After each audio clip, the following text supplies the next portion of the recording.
జ్ఞానేశ్వర్ గారు, జ్ఞాన్ సుందర్ కనబడతలేడు, మా సీనియర్ నాయకుడు, నాతో పాటు ఎన్ఎస్ఏలో పనిచేశారు. 70 రోజుల పాలన,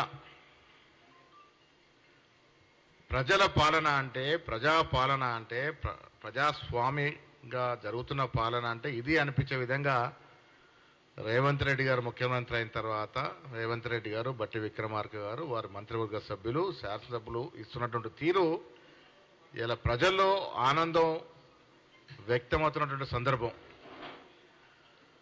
10 ఏళ్ల బీఆర్ఎస్ పాలనలో రాజరికాన్ని తలపించే విధంగా, నవాబులను మించిన విధంగా ప్రజాపాలన జరిగింది. అది ప్రజాపాలన కాదు, ఒక కార్పొరేట్ పాలన సాగింది. ముఖ్యమంత్రి గారు నివాసం ఉండే ప్రజాభవన్లోకి ఆనాడు సాక్షాత్తు హోంమంత్రి మహమూద్ అలీకి కూడా ప్రవేశం లేనటువంటి సందర్భం నుండి ఇవాళ ప్రజలు, తెలంగాణ పౌరు ఎవరైనా ప్రజాభవన్కు పోయే విధంగా అవకాశం కల్పించడం అనేది ఇది గత నిరంకుశ పాలనకి ఈనాడు జరుగుతున్న ప్రజాపాలనకి వ్యత్యాసం. ప్రజాపాలన అద్దం పట్టే విధంగా ఈ రాష్ట్రంలో ఇప్పుడు పాలన జరుగుతూ ఉంది. మా మంత్రులు శాఖల వారీగా సమీక్షలు చేస్తూ ఉంటే దిమ్మ తిరిగేటటువంటి వాస్తవాలు బయటకు వస్తూ ఉన్నాయి. పుట్టలుగా అవినీతి పేరుకుపోయిన సందర్భం.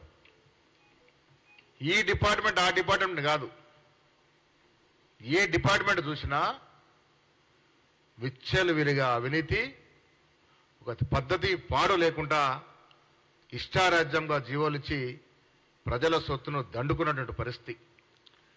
70 రోజుల్లో 3 శ్వేతపత్రాలు ఇచ్చినాం. ముఖ్యంగా ఇరిగేషన్ మీద ఉత్తమ్ కుమార్ రెడ్డి గారు శ్వేతపత్రం ఇస్తే అసలు దిమ్మ తిరిగే నిజాలు బయటకు వస్తే హరీష్ రావు గారు దిమ్మ తిరిగిపోయి అసలు ఏం మాట్లాడాలో మాట్లాడకూడదన్న స్థితిలో మాట్లాడే పరిస్థితి. ఆనాడు నీళ్లు నిధులు నియామకాలంటే నిజంగా ప్రజల కోసం నీళ్లను వాడతారేమని, నిధులు సక్రమంగా నిర్వహిస్తారేమని, మాకొచ్చే ఉద్యోగాలు మాకు వస్తాయేమని ఆశపడారు తెలంగాణ ప్రజలు. మేమంతా మా కుటుంబాలను కూడా బంగారం మయమవుతాయన్నట్టు కోరుకున్నారు. కానీ వాళ్ళ అవినీతి భాగవతం చూస్తూ ఉంటే కేవలం ఇరిగేషన్ శాఖలో ఉత్తమ్ కుమార్ రెడ్డి గారు ఇచ్చిన శ్వేతపత్రంలో బయటపడిన నిజాలు చూస్తూ ఉంటే అసలు మతిపోతా ఉంది. 1,25,000 కోట్లు కేవలం కాళేశ్వరం ప్రాజెక్టు మీద హెచ్చించడం జరిగింది. ఎన్ని ఎకరాలకు సాగు నడుస్తూ ఉంది ఇవాళ?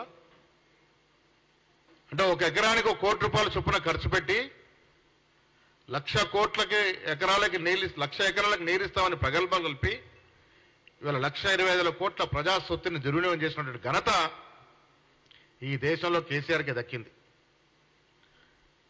కట్టాల్సిన చోట ప్రాజెక్టు కట్టకుండా వ్యయాన్ని పెంచుతూ ఎంత వ్యయం పెరిగితే అంత కమిషన్లు వస్తాయి కాబట్టి 35-40 కోట్ల ప్రాజెక్టుని ఇలా 1,20,000 కోట్లకు తీసుకెళ్లి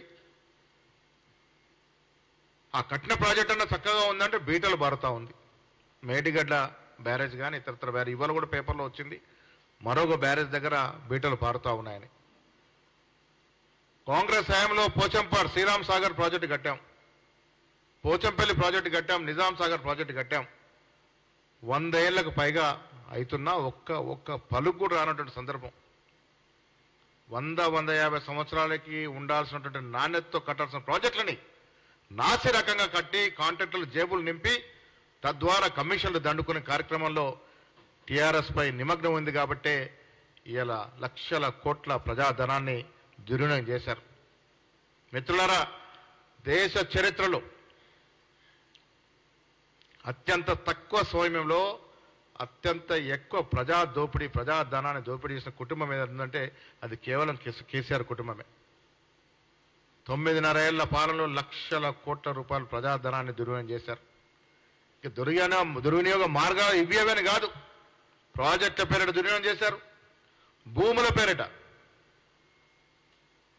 ఆనాడు నిజాం ప్రభు భవిష్యత్ అవసరాల కోసము ఉంచిపోయినటువంటి 3 నుంచి 4 లక్షల ఎకరాల భూమి కేసీఆర్కి పంటగా మారింది.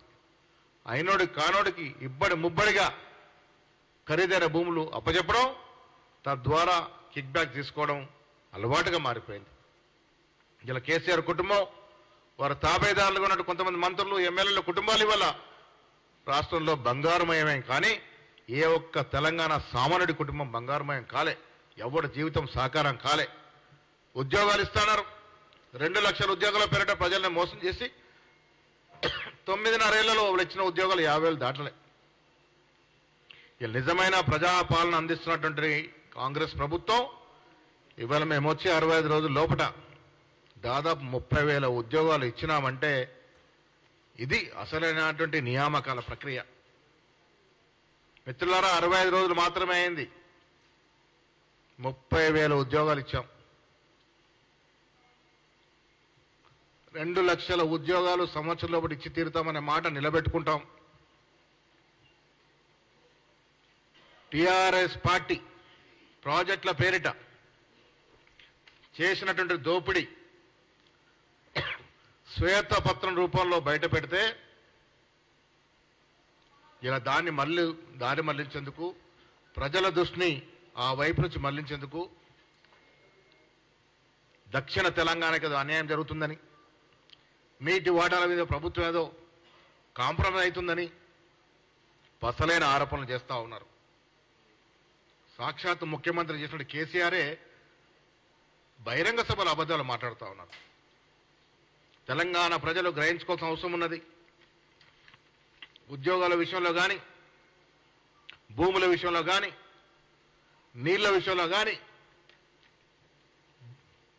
ఇతరత్ర విషయాల్లో టీఆర్ఎస్ చేసినటువంటి అవినీతి ఒక్కటొక్కటిగా బయటపడతా ఉంది. అలా లక్షల కోట్ల దోపిడీ బయటపడతా ఉంది. ఇవాళ రాష్ట్రం మేము అధికారంలోకి వచ్చిన నాడు మాకు వారిచ్చిన బడ్జెట్ చిప్ప జీరో. ఎంత సిగ్గుచేటంటే సీఎం రిలీఫ్ ఫండ్కి ఇచ్చినటువంటి 40,000 చెక్కులు పెండింగ్లో ఉన్నాయి. అలా బీదవాడు ఆరోగ్య అవసరాల కోసం అర్జీలు పెట్టుకుంటే చెక్కులు ఇచ్చినారు, ఖజానా ఖాళీ. దాదాపు 40,000 కేసులు పెండింగ్ ఉన్నాయంటే ఆనాటి ఆర్థిక పరిస్థితి ఏ విధంగా ఉందో మనం అర్థం చేసుకోగలుగుతాం. ఇవాళ ఎంత విచిత్రం అంటే, మేము అధికారంలో వచ్చిన నాటికి జీతాలకు డబ్బులు లేవు. ఇవాళ 2 తారీఖు లోపల జీతాలు ఇవ్వగలుగుతా ఉన్నాం. జీతాలు ఇచ్చే పరిస్థితి లేదు. 7 లక్షల కోట్లకి శుతిలేని సంసారం నడిపి 7 లక్షల కోట్ల అప్పు చేసి ప్రజలకి చిప్ప చేతికి ఇచ్చినటువంటి ప్రభుత్వం కేసీఆర్ ప్రభుత్వం. ఇవాళ ఇంకా పసలైన ఆరోపణలు, పసలైన మాటలు మాట్లాడుతూ ఉన్నారు. శ్వేతపత్ర విషయంలో కాంగ్రెస్ పార్టీ కట్టుబడి ఉంది. కేసీఆర్ రకరకాలుగా చేసిన అవినీతిని బయట పెట్టడంలో అంకురార్పణగా శ్వేతపత్రాలు ఇచ్చినాం. వాటిలో ఉన్నటువంటి అంశాలన్నీ కూడా కట్టుబడి ఉంటాం. విచారణకు కూడా ముఖ్యమంత్రి గారు హైకోర్టును ఆశ్రయించినారు. సిట్టింగ్ జడ్జితో ఇవన్నిటి విచారణ జరపాలని తలపెట్టినారు. ఏ క్షణమైన విచారణ ప్రారంభమవుతుంది. ప్రజలు కోరుకున్న విధంగా ఆనాడు మా 6 గ్యారంటీస్ నమ్మడమే కాకుండా కాంగ్రెస్ అధికారంలోకి వస్తే కేసీఆర్ యొక్క అవినీతిని బయట పెడుతుంది, కేసీఆర్ ప్రజల సొత్తును దోచుకున్నటువంటి వైనాన్ని బయట పెట్టే అవకాశం కాంగ్రెస్ పార్టీ తీసుకుంటుంది అనే నమ్మకంతో మాకు అధికారం కట్టబెట్టినారు. ప్రజలు కోరుకున్న విధంగా 9.5 జరిగిన ప్రజా దోపిడీ, అవినీతి పైసకి లెక్క తీయాల్సినటువంటి బాధ్యత మా మీద ఉంది. ఆ బాధ్యత నిర్వహిస్తాం. డెఫినెట్గా ఈ అవినీతి ఆరోపణ నిజమైన రోజున కేసీఆర్ కుటుంబ సభ్యులు ఎవరు కూడా బయట ఉండరు, అందరూ కూడా జైలుకు పోవాల్సిందే. అంతటి అవినీతికి ఆ కుటుంబం పాల్పడింది. ఒక అడ్డు అదుపు లేకుండా ప్రజాస్వామ్యానికి విరుద్ధంగా, రాజ్యాంగ విరుద్ధంగా పాలన సాగింది. ఆనాడు అధికారులు కూడా అందరి గురించి మాట్లాడారు. చాలామంది అధికారులు వారికి అడుగులకు మడులొత్తు ఇష్టారాజ్యాంగ జీవోలు ఇచ్చి ప్రజాధనాన్ని దుర్వినియోగం చేశారు. వీటన్నిటి మీద కూడా సమగ్రంగా కాంగ్రెస్ పార్టీ ప్రజలు కోరుకునే విధంగా ప్రజల ఆకాంక్షలకు అనుగుణంగా విచారణ జరిపిస్తుంది, పైసా పైసకి లెక్కదిస్తుంది. ఇరిగేషన్ శాఖలో జరిగినటువంటి అవినీతి మీద ప్రజలు ఇలా ఆసక్తిగా చూస్తూ ఉన్నారు. కోరుకున్న విధంగా శ్వేతపత్రంలో మేమిచ్చిన పొందుపరిచిన అంశాలకు అనుగుణంగా చర్యలు ఉంటాయి. Thank you.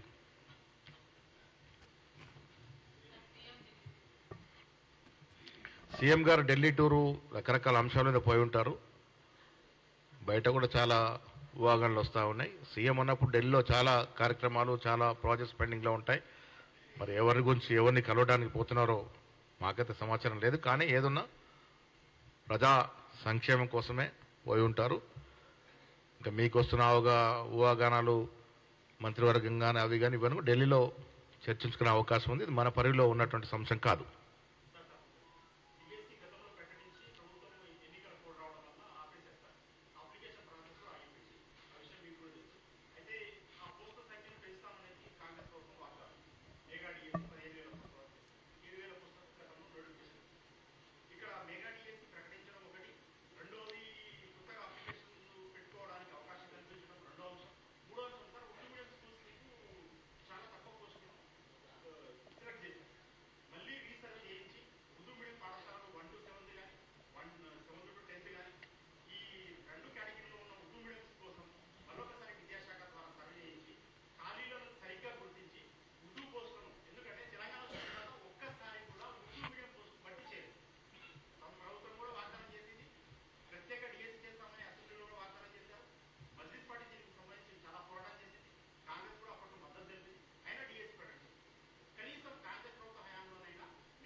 ఇప్పుడు కాంగ్రెస్ పార్టీ మేనిఫెస్టోలో పొందుపరిచిన అంశాలన్నీ కూడా ఒకటొకటిగా సాకారం అవుతాయి. మజ్లిస్ పార్టీ ఏం పోరాటం చేసింది 9 ఏళ్లుగా, మరి ఆ పోరాటానికి బదులుగా టీఆర్ఎస్ పార్టీ ఏమిచ్చింది మీకు తెలుసు, మాకు తెలుసు. ఆ లోతుగా దాంట్లో పోదలుచుకోలే. కాంగ్రెస్ పార్టీకి ఎస్సీ, ఎస్టీ, బీసీ, మైనారిటీల యొక్క అభ్యున్నతి అనేది మాకు ప్రామాణికం. డెఫినెట్గా ఉర్దూ స్కూల్స్ విషయంలో కానీ ఇతరత్ర అంశాలు అవసరాల విషయంలో కానీ ఇదివరకే సీఎం గారు దాని మీద సమగ్రంగా రివ్యూ చేయాల్సిన కోరినారు. దానికి అనుగుణంగా విద్య, వైద్యం మీద ఆయనకున్న మక్కువతో ఒక కమిషన్ వేయబోతా ఉన్నారు. నాకు తెలిసి విద్యా విషయంలో ఇవన్నీ కూడా మెరుగుపరచడానికి, సత్వర ఫలితాలు ఇవ్వడానికి దీని మీద ఒక కమిషన్ గురించి కూడా ఆలోచిస్తూ ఉన్నారు. డెఫినెట్గా విద్యా, వైద్యం మీద కాంగ్రెస్ పార్టీ మేనిఫెస్టో పెట్టిన విధంగా మాకు ప్రాధాన్యత ఉంటుంది. దాంట్లో ఏం కాంప్రమైజ్ ఉండదు. అన్ని వర్గాల వారికి సముచిత న్యాయం జరుగుద్ది. Okay, thank you.